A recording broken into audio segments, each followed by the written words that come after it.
Okay, so here we have a little video of my nice, honest old Nissan 300 ZX. It's a 1994, and it is, get ready for me to say it, a non-turbo, the slow one. Oh, LOL, it's a dog. My Camry's faster. It's junk. Blah, blah, blah. 2 out of those three things are true. It's definitely not junk. It's not fast. I mean, it's, you know, it's an old Nissan. Non-turbo. Even the 300 horsepower one by these standards today it's not a fast car. But I like it. And I mean, just looking at it, you know, God, it's just freaking beautiful, these cars. I really love the way that these things look. I mean, and this one is a funny sort of shade. It's a nice green, and it's nicely complemented by a beige interior. Now, beige is a funny choice for me. I don't particularly like beige interiors, but for some odd reason on this car, and as you can see, the seats are completely trashed on my example. But I kind of liked it with this sort of look. It reminds me of those like shades that they used to wear back in the day, those two-tone shades around 1994. That just kind of looked like that. And a buddy of mine was like, yeah, well, just get it and tinted, blah, blah, blah. And I was like, you know what? I kind of like the way that the green goes with the beige. Now, when I'm in the car driving it, I don't love the beige. But when I'm looking at it, I kind of do. So I decided I just sort of leave it as is. So anyway, this car is like completely bone stock, except for a Megan Racing exhaust or Megan Racing exhaust. I don't know which it is, but it sounds good. I've got the stock cans for it, but other than that, it's pretty stock, and I absolutely love it. The reason I'm doing this video, I'm kind of having my hand forced because somebody offered me some money for it, and winter's coming, so I thought maybe, all right, maybe I will let it go. The guy really wants it. He's going to fix up, he's going to replace the seats and do some other things to it, cosmetically. I mean, fix this crap. And there's a little spot of rust back over here somewhere. There it is. And the hood's kind of beat, but so he's going to do that stuff. But I mean, he wanted this one because it's got no rust. There's a little bit. This is just sort of, I don't know what that is, cracking in the paint or what, but it's not rust. The quarters are good on this car. Not that I'm trying to sell you to this car, but I'm just kind of showing what sort of goes wrong on these. I mean, it's so hard to find one of these, at least in New England, with quarters that are good. And this one is. I mean, it's just really, you know, this is why I bought it. It's got good quarters, and you know, I didn't want any cancer. I'm at an age now, and I have enough money these days where I'm not buying junk with cancer on it anymore. So I didn't. My dogs are going to come along with me on this ride. Actually, kind of goes into why I bought this car. It's because I had the Z3, but I wanted a sort of summertime convertible-ish car that my little dogs could come with me with, right? Right? You want to come with me, don't you? Yeah, and look, he's got his own little room back there. And this guy, he'll hang out on the shelf, or he'll drive maybe. You know, I'll be passenger. Yeah, what's up, buddy boy? So this car actually works great for that. I don't know that I would take it on a vacation like with baggage and the dogs, I mean, I probably could a weekend, you know, the dogs would sit on a little shelf there. But I haven't. So anyway, let's, I think I screwed up my GoPro mount. Let's do this. Lower the window. Nope, that's not gonna happen. Derp. All right, so let's pop this sucker on there.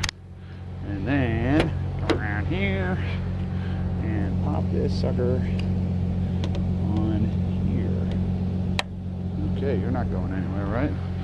So now I've got a problem of walking away from the microphone. So give me a moment as you stare at my crotch.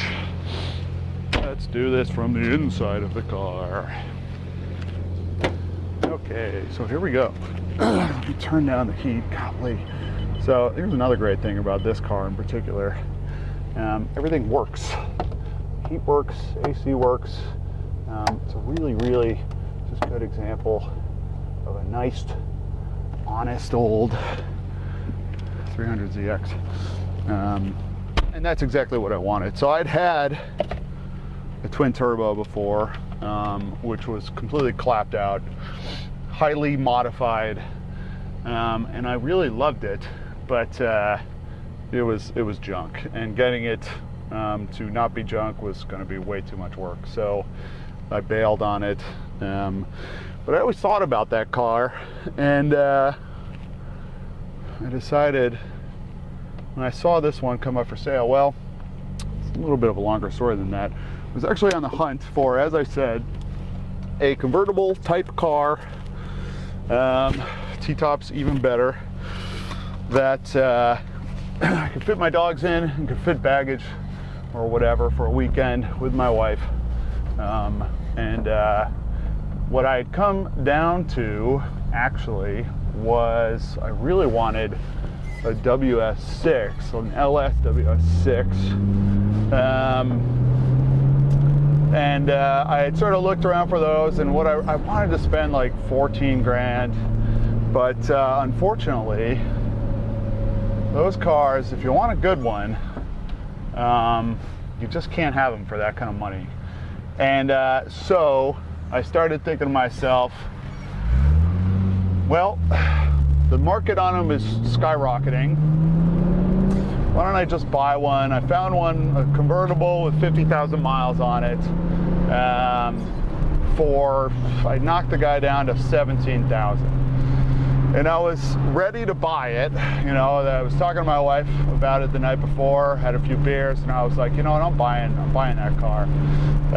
But I woke up the next morning, and I had gone to a few car shows and looked at them and looked at the Camaros, and I just couldn't bring myself to spend $17,000 on it. Now, I know I could get my money back out of it, but I'm not a guy that's just got, like, you know, hundreds and hundreds of thousands of dollars just lying around. I mean, 17 grand is a decent chunk of money for me.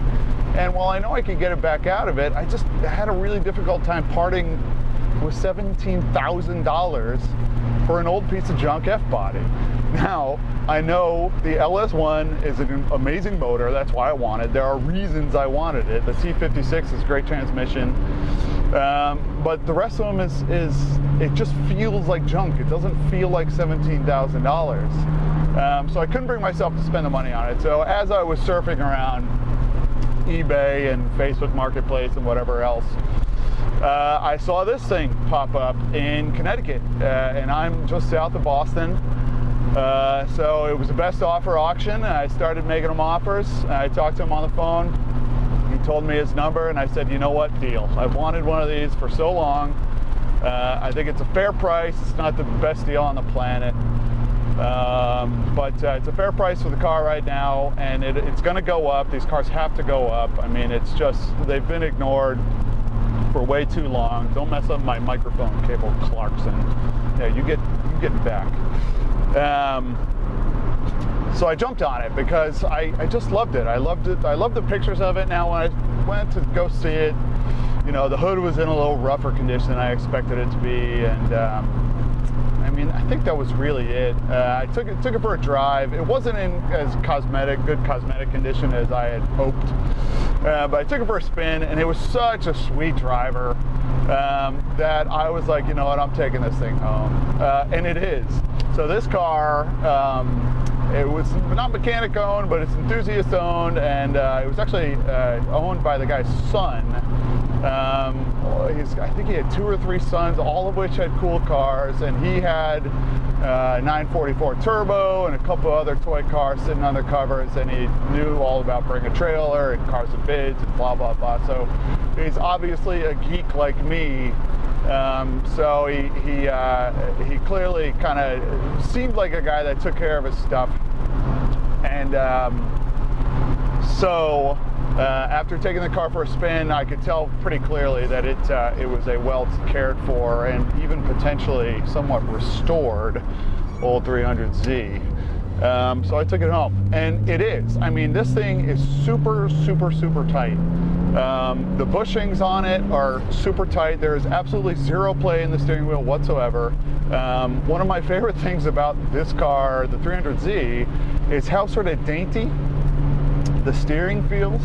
You know, there's so many fast cars of the time that have these big, ridiculous, I'm so big and strong and fast, I've got a huge steering wheel to show it. And I like that, but I like this too, because I could just drive it around with my little finger like this. It's so lovely. And it's the steering is very easy. Now I'm not a race car driver. I'm not, you know, I haven't even done track days. I'm just an enthusiast. Steering feel-wise, it feels good to me, but I'm sure that because it's so light, that there's got to be some numbness from the front wheels because of it, through the power steering system. But I don't know, I love it. And who cares? I mean, at this point, the thing's 30 years old. Are you really going to track day it? I mean, honestly, just drive it around and enjoy it. So other stuff I love about this car, you know, it's obviously the elephant in the room. It's non-turbo. And I wasn't going to buy a turbo again. I sort of been through that whole thing, and you know, while having a turbo is cool and you could say you've got a turbo and blah blah blah, it's cool, but it's not the late 90s or early 2000s anymore. This is moving for me into classic car status versus like actual fast car status. So I just wanted something that was going to be ultra reliable, which this is in non-turbo guise. And I had, after I drove it, you know, I mean, this is what happens on the internet. You go to forums and stuff, and everybody says, do not buy a non-turbo 300ZX. It's a dog. It's slow. I mean, it's not. You know, you can look at stats all day. And, you know, it's not particularly quick. I mean, God, I think it does a quarter mile in like 15-something seconds, or God, I hope it's not 16. But it doesn't, I know the stats don't look great for this engine, but it's moving now into classic car status. You're not driving it to sort of bring it to like Japanese car shows and do burnout contests, for me anyway. What you're buying this for is to have a classic car and to buy a good old-fashioned example and maintain it and just drive it as Nissan intended it. And with that said, the driving experience of this car is absolutely fucking fantastic. I mean, it doesn't feel like a dog to me at all. Not to sort of knock you guys back there, but it doesn't feel slow to me at all. It feels considerably, I mean, it feels quick. It gives the sort of feeling of speed. I wish the engine revved a little bit quicker, but what is also nice about the engine is it's revvy. I mean, it goes to 7,000 RPMs or goddamn well near it. So you can just kind of sit it in second gear all day on back roads, right in that nice torque band, and rip it around now. I would be ripping it around if I wasn't behind a Subaru, but so is the case with living in the suburbs. I mean, it really is like a really solid engine, and it, I'm trying to sort of maybe compare it with like an M3, an E36 M3, obviously the American version, not the Euro version, but it feels pretty similar to me speed-wise. I mean, I'm sure it's a little bit slower. I think that car did maybe really high 13s, if not low 14s. But torque-wise, it feels about the same. And the fact of the matter is, that's what we drive here in America, torque. And I like torque. And I don't know what the torque figure is on it. You can Google it. That's not what I'm here for. I'm just trying to tell you about how it drives, how the old girl drives. So it feels torquey to me. And off we go. Second gear, and you know, it's 45 miles an hour, and that's the end of our trip. 30-mile-an-hour street, so it is what it is. So it's for that kind of thing. I mean, it's great, you know. And on the highway, obviously, on the highway, it's got more than enough power. You know what I mean? It's, you know, you're not setting anybody's pants on fire or like showing off on the highway with an NA 300ZX, but it's got plenty of power. So other things, let's see here. I really like the seats on this car. They're super comfortable. I think that these are just like the bone stock seats. I don't even have the fancy little suspension button down here, which might be a turbo thing, or I don't know if it's a 2+2 thing or what, but I'm pretty sure that my car is pretty damn well standard. But the seats are super comfortable, even though they're completely shredded. Clearly this car sat outside for some period of time, as is reflected on the hood and these poor seats. I don't know why you would do this. This is my poor old 300ZX. Yeah, super comfortable, and the ride is really solid too. I expected this thing, now again, this completely depends on how well your car has been maintained, but I expected this car, even like in good condition, to just be a rattly monster.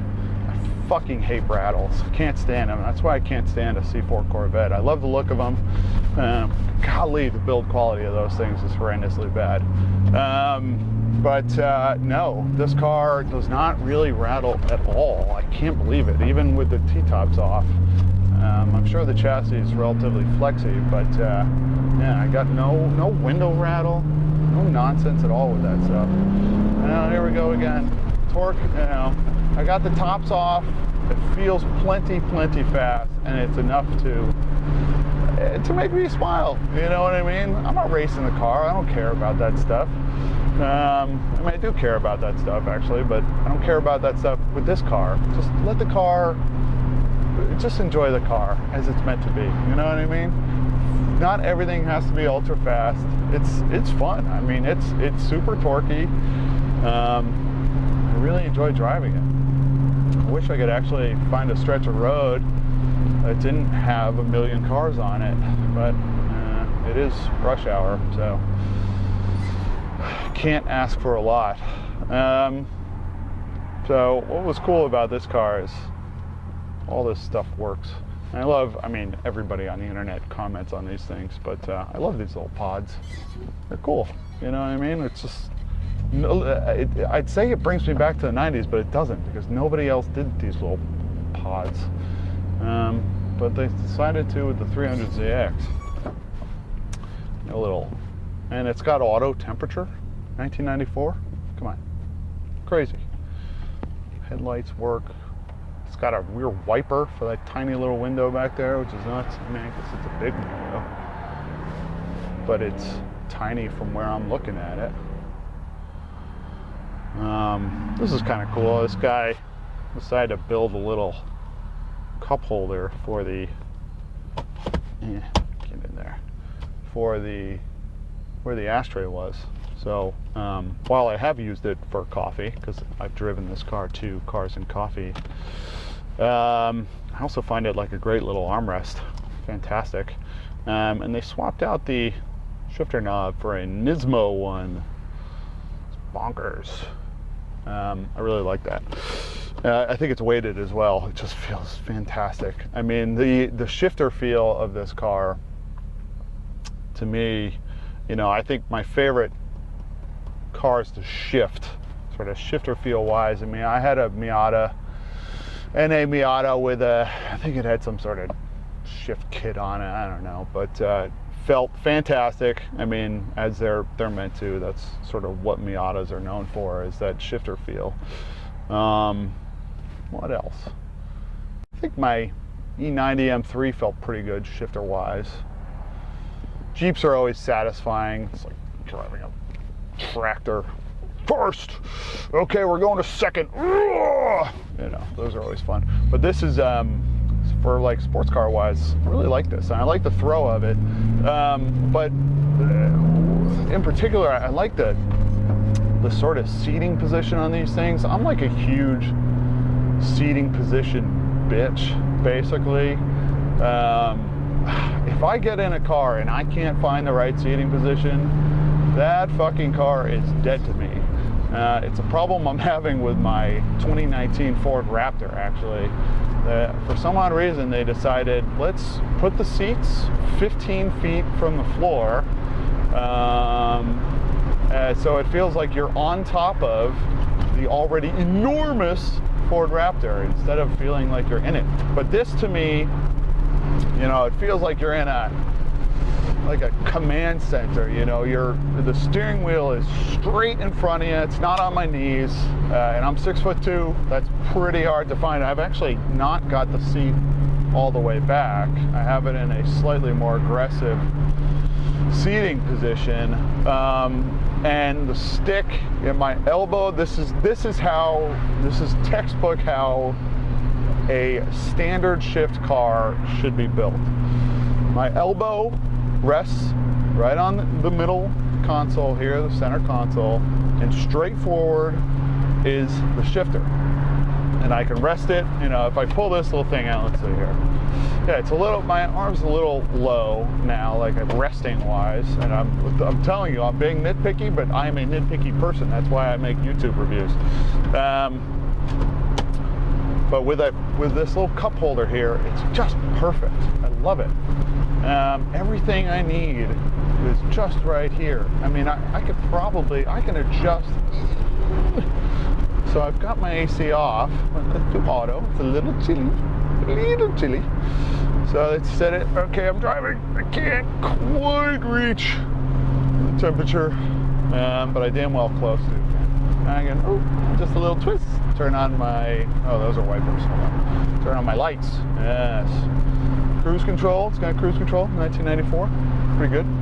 I know there's European stuff that had cruise control much earlier, but come on. 1994. It's not half bad. It's got a Bose stereo system, stock tape player, which I love actually because it gives me a free aux in port without having to do some stupid aftermarket radio. And all the speakers still work, which I think is a testament to the quality. I mean, it's got to be. Or they've been replaced. I'm not sure which is true, but let's say it's a testament to the quality. And the reason I say that is because, you know, 1994, there's a lot of junk out there. Wow, look at that. Holy moly. 1994, God, I mean, E36 and E30 BMWs fall the fuck apart after this amount of time. I mean, God, the E36, and don't get me wrong, I love E36s, but the interior door cards fall off. Every single thing that can fall off in those cars falls off. But this is, I mean, it's not cracked, and clearly it's been dealing with the sun. Obviously, you know, we've got a couple issues with the seats, but clearly it's been dealing with the sun. The whole interior has, and it's soft. Even, you know, it doesn't feel like it's on the verge of cracking. You know, and everything is still sort of on properly. You know what I mean? It really, the only problem it has is that it's beige. But again, I think it sort of complements the car, I guess. It's period. Let's say it's period. That's what I told myself when I bought it. All right, let's open her up here. So that's 60 in second gear. It's fine. Fun. Enjoyed it. You know? And I could rip around these corners and just have myself a ball. I mean, it's really fun to sort of not go nuts with. I mean, that's not the point. You know, who's going nuts on public roads, you know, with freaking kids and bicycles and, you know, Nissan Muranos. You know, that's not, the public roads are not the place to go absolutely crazy. This is a great car for having fun at sort of real speeds. It's super, super torquey, and you can really have a great time coming out. Both going into corners, because the engine braking on it is fantastic. I really like the feedback you get from the engine when you downshift.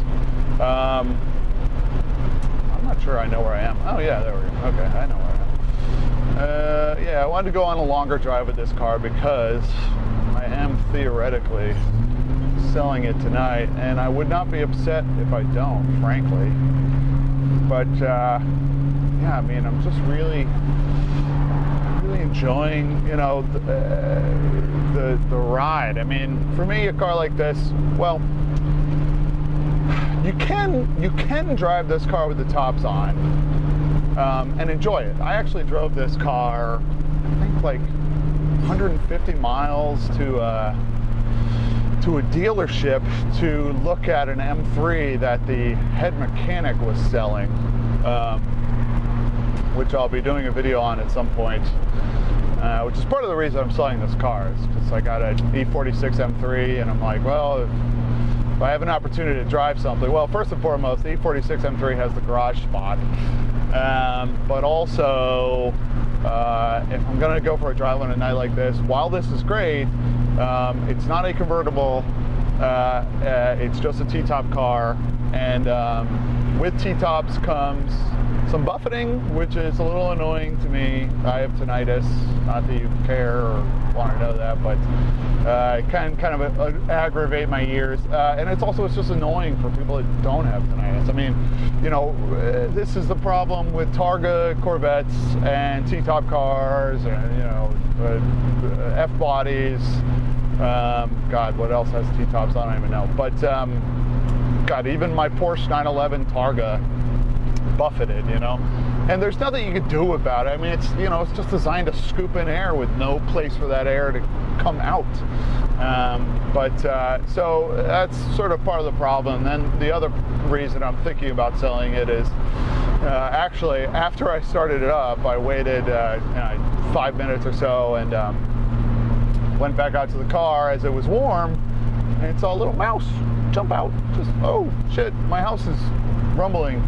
And I knew that shit was going to happen, which just, it doesn't scare the shit out of me, but it's like, I don't want my car to be ruined by a mouse over the winter because I'm not really paying attention to it. And those little fuckers, they move in minutes, I swear to God, minutes. You know, it's, I think it must be, oh, you know, this is a nice warm place. Let me, you know, I'm gonna make this right. Sorry dogs. Yep, you guys know what you're doing. Ah, shit, I pulled in behind a Corolla. There goes the end of this drive. Yeah, but a mouse had jumped out, and it's sort of the same reason I sold my Z3 is because popped the hood a couple times on the Z3, and you know, I saw some nuts on the block, literally just sitting like on the intake manifold, and I was like, oh, here it comes. Yeah, the problem that I have is, as a car enthusiast, I love cars. I love owning cars. I love driving cars. But I have a 2-car garage. But I don't go anywhere now. I mean, I don't go anywhere. I don't go to my office. I mean, I go to my office on a voluntary basis 1 day a week. And that's theoretically going to change to 2 days a week at some point. But I've got I drive up through 93 south of Boston, and it's just nonstop traffic. So I wouldn't drive a car like this to my office anyway. Hello, you look fit. Anyway, so I wouldn't drive this car to my office anyway. I drive one of my cars with adaptive cruise control so that I can sort of not lose my fucking mind sitting in traffic. Believe it or not, that's kind of what I got my Ford Raptor for. The Corolla is gone. Thank you. Back to enthusiastic driving. So So what was I talking about? Oh yeah, so why am I selling it? But so yeah, the other reason is, so right, it's not a convertible, so it buffets a little bit, which is actually fine for back roads, but if I want to go on like a long drive, I want to take it away for a weekend, I'd have to throw the T-tops on or just put in earplugs. But even that, you can see poor Oliver here is, you know, he deals with the wind, he deals with this kind of stuff, but I wouldn't say that he loves it. So I'd have to throw on the T-tops for the dogs. And I don't want to drive. Yeah, it can be done. If it's your only car, of course it can be done. And the air conditioning works and all that, and you'll be fine. But I want to enjoy the drive. So for me, the E46 convertible that I have is like the car for a 150-mile weekend trip. I've got a wind blocker thingamajigger for it. Yeah, I mean, I could drive 90 miles an hour down the highway with that thing and have a perfectly fine conversation. So it's a hard argument to make to keep it. You know, if I lived somewhere with a better climate, where I didn't have to deal with these sort of things, you know, mice looking for houses for the winter, and you know, just shitty weather in general, and salt and whatever, and putting away cars, I'd be keeping this. I'd be keeping a lot of cars, actually. But the fact of the matter is I do. So that's life. Yeah. So let's see, what else? What else about my 300 do I like? Talk to you about my dainty steering wheel. One of the things I've liked to do a few times is, what's cool about these T-top cars is you can take one off, you know? And the nice thing about that is if I were going on a longer sort of highway drive, there's a guy in a sidecar. Sidecar bikes are terrible, but they always get attention, don't they? But God, are they awful. What was I saying? Oh yeah, so you can pop one of the T-tops off, so maybe you want some fresh air, but the wife's not interested, or she's trying to sort of protect her hair or whatever. You can have your own little top off area right here, and the only thing I can liken that to now is Jeep Wranglers. For me, if it's, I love the sensation of wind in my hair and all that bullshit. To me, it just makes drive. I can't stand numb driving. I can't stand cars that are quiet. I can't stand cars that really drown out all of these sensations of driving. And there's nothing that gives you the sensation of driving, to me, at traditional sort of back road speeds, like a convertible or a sort of top office kind of car. So if it's like over 40 degrees, for me the top's off. And I can I can close up this one, I can have one of the dogs sitting over here, sort of relaxing-ish, crank up the heat. I mean, I've got the heat set to 80, it's a relatively chilly night. I think it's, I don't know, 60, something like that. It's not the coldest night on the planet. Ooh, there's only 46. But it's a little chilly, and I am fucking toasty in here. I love it. It's fantastic. I'm actually sweating. Maybe that'll help work the leather back into shape. Some butt sweat.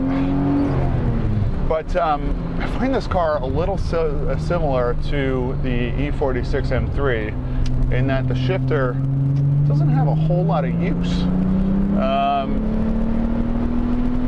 You can just sit in second like all day on this car. Now obviously it doesn't rev to 8,000 like the E46 M3 does, nor would you just drive casually at 4,500 RPMs unless you're a total yabo.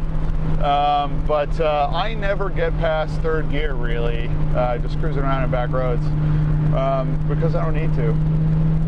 And what's great about it is you really can just rev it and rev it and rev it. And it's very torquey, very torquey. One thing I have noticed about these cars, and I noticed it on my other one, and I noticed it on this one as well, is the high cast system sort of makes it feel like you're losing the rear end. it's a sensation. I mean, it's really, really subtle, but it's a sensation you definitely have to get used to, where the rear end is sort of moving more than you expect it to. It's strange. But obviously you get used to it. It's not, I actually completely forgot about it until I took that corner back there. And I also think it's one of those systems that when it gets old and cold, it kind of doesn't, it's kind of a little finicky. Whoopsie daisy. Luckily I have 220 horsepower to deal with that sort of thing. I really love the exhaust on this thing. I actually wish it was a little more obnoxious. I love obnoxious exhaust. I've got the OEM one if somebody really cared that much and just wanted a nice, honest, quiet exhaust note. But to me, a car like that is meant to sound a little ridiculous, and it does. I like it. I like it a lot. So we're almost home. Let's see, what other stuff can I talk about with my 300ZX? Oh, one of my favorite things about this car is driving it at night. And this is sort of just a general old car thing. I had forgotten how much shit new cars have on when you drive at night. You know, now they all have ambient lighting, and all the gauge clusters are digital, and a lot of them are not OLED, so they've got a backlight glow to them, and there's just so much light shown at you that I forgot what it's like to be in just an old classic car at night that's just got the things that you care about lit up and the rest is dark. I really love it. Both my wife and I were driving this thing home one night, and after going to dinner or whatever, and both of us were like, God, this car is really dark. And I loved it because I can look up through these beautiful T-tops and look at the stars, and I mean, I should be looking forward, but maybe if I'm stopped, I can sort of enjoy seeing everything else around me versus, like, you know, I mean, don't get me wrong, like, I do think, I guess, I don't know, I think that the sort of interiors of like the new Benzes and stuff are cool, I think, you know, but part of it is like, it looks like a martini bar, and I don't know, is that a good thing? I don't know. But I will say that when I bought my E46, I specifically did not want one with a nav because I enjoyed the dark interior of this car as much as I do. Now let me reverse this thing so the guy who's coming to buy it gets a nice side view of it. And also so I don't balk my wife. She's crying. So I think that's really it. I mean, yeah, if you get an opportunity to buy a nice old honest Z32 NA, I'd say, I mean, go for it for the right price. I wouldn't spend over 10 grand on one. You know, today, obviously that can change. This is October of 2021. But I think, you know, they're worth close to that.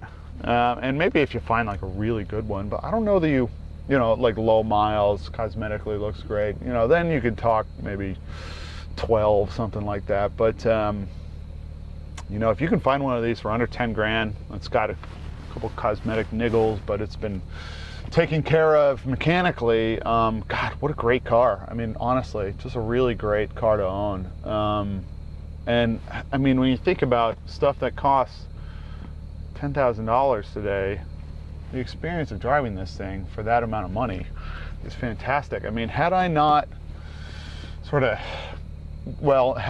basically been addicted to eBay and Facebook Marketplace and found my E46 M3, this would have been the car that I take on sort of short weekend trips, and I would have really thoroughly enjoyed it. I've just fallen so much in love with that E46 M3 that I think it doesn't have to go, but if somebody's offering me the right amount of money for it, it will go. So we'll see what happens. Anyway, thanks for watching. That's my Nissan 300ZX. Bye!